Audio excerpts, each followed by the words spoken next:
Fala aí galera do YouTube, quem fala aí Rascake. E eu estou nesse server aqui que é bem legal, nesse game na verdade pessoal, que eu tá deixando o IP na descrição pra vocês jogarem, que é bem legal, que é 4 equipes pessoal, 4 equipes que são a equipe verde, vermelha, azul e amarela, como vocês podem ver do lado, né? E nessa equipe o objetivo é matar as pessoas dessa equipe, ganhar, lógico. Eu tô na equipe verde aqui pessoal. Para você escolher sua equipe, você dá barra equipe verde. Por exemplo, o que você quiser, eu escolhi verde. Barra equipe verde, aí eu já tenho minha equipe que eu já tô nela, né? O objetivo do jogo é matar as pessoas, ganhar da outra equipe, qualquer outra equipe. E para ganhar, tá vendo aquele spawn, aquele minério lá na frente? Então pessoal, aquele minério é de... aí começa bloco de quartzo, pessoal. Aquele minério de bloco de quartzo.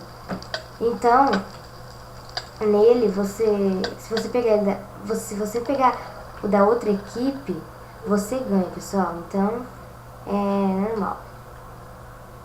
Em todos os vídeos eu falo que as coisas é normal, mas é normal.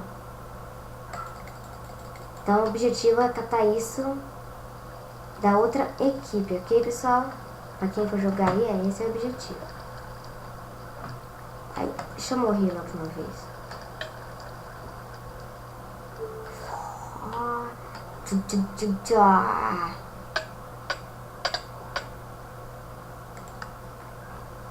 Peraí, pessoal, chegou uma mensagem aqui da minha amiga, tá? Vamos só ver aqui.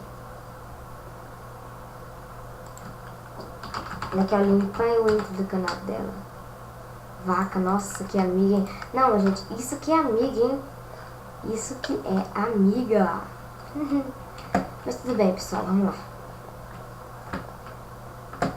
Continuar, depois eu passo. Ela vai matar, mas eu passo. Vai. Deixa eu salvar a vida desse cara, só que não. Ah, por que esse fazendo isso, coitado? Tá matando o mundo inteiro, praticamente. Uma pessoa da equipe verde ali, pessoal. Deixa eu ver. Ih, quebrou. Ou da equipe vermelha tem um cara, hein? Deixa eu cair lá no morro, né? Ali, gente. Olha.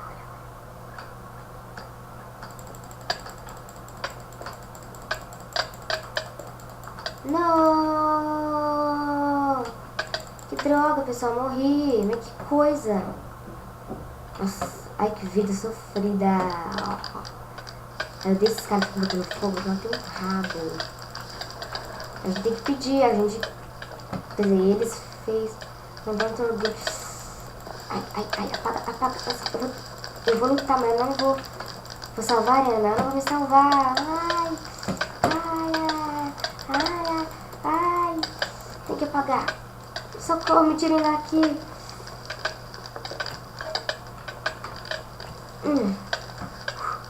Parou. Se você quer, ela se ferrou. Então, pessoal, esse vídeo vai ficar por aqui. A gente termina outro dia, porque eu vou ter que fazer uma coisa muito importante agora. Mas esse aqui é só a parte 1. A parte 2 vai ficar por 20 minutos, mais ou menos. Aqui, pessoal. Então, pessoal, fui. E desculpa isso daí aparecer, mas fiquem bem.